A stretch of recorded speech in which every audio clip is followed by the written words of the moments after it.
Perkenalkan, nama saya Maria Citra Cinta Siburian dengan NIM 25369070. Di sini saya telah mencatat sedikit materi dan ini ada beberapa pertanyaan. Yang pertama tentang materi demokrasi. Demokrasi itu adalah dari rakyat untuk rakyat demi rakyat.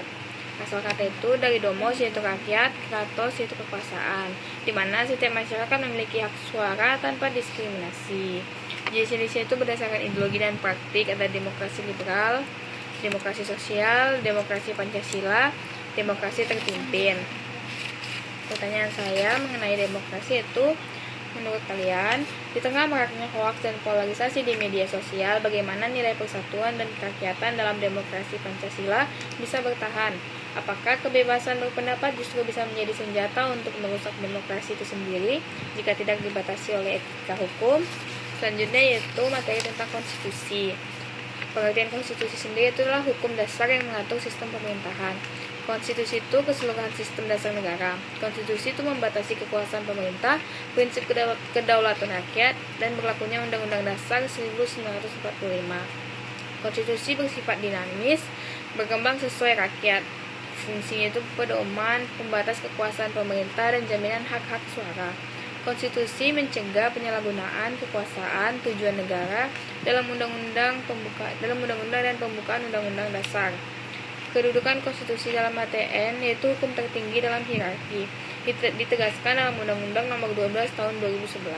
Semua undang-undang harus sesuai dengan Undang-Undang Dasar 1945 jika tidak dapat dibatalkan. Jenis-jenis konstitusi berdasarkan bentuknya, berdasarkan sifatnya itu fleksibel, berdasarkan kedudukan hukum yaitu kedudukan tertinggi, berdasarkan bentuk negara itu pembagian wewenang.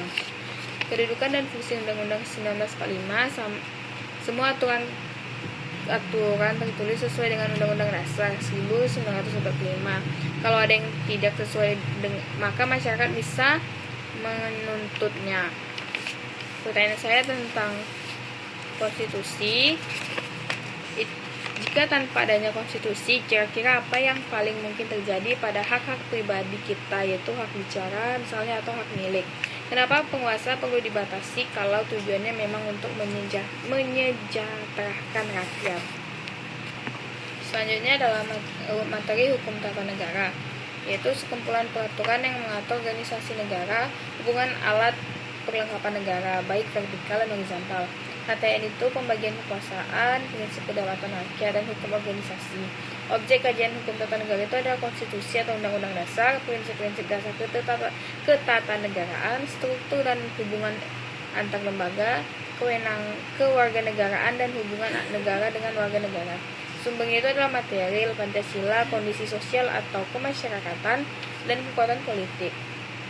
Yang kedua adalah sumber formil yaitu mengikat, yaitu Undang-Undang Dasar 1945, Perpu seperti Kitab MPR, Undang-Undang atau Perpu, peraturan pemerintah, peraturan presiden, dan peraturan daerah. Yaitu sumber lainnya itu adalah kebiasaan, traktat, jurisprudensi, dan doktrin. Asas HTN itu ada asas Pancasila, asas negara hukum, asas kedaulatan, asas negara kesatuan, asas pembagian kekuasaan, dan terakhir adalah asas negara kepulauan. Penegakan HTN itu melalui MK sesuai dengan peraturan yang berlaku.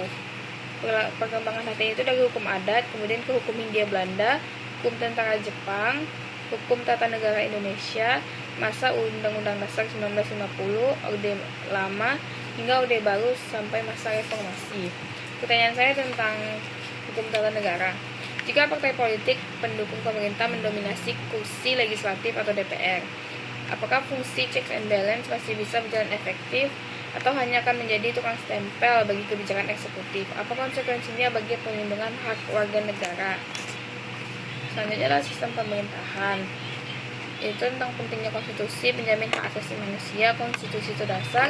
Sistem itu ada cara suatu negara, bagaimana suatu lembaga dengan lembaga lainnya. Jenis sistem pemerintahan itu ada presidensial, yaitu dipimpin oleh presiden, ada parlementer, dipimpin oleh perdana menteri, dan campuran presiden dan perdana menteri.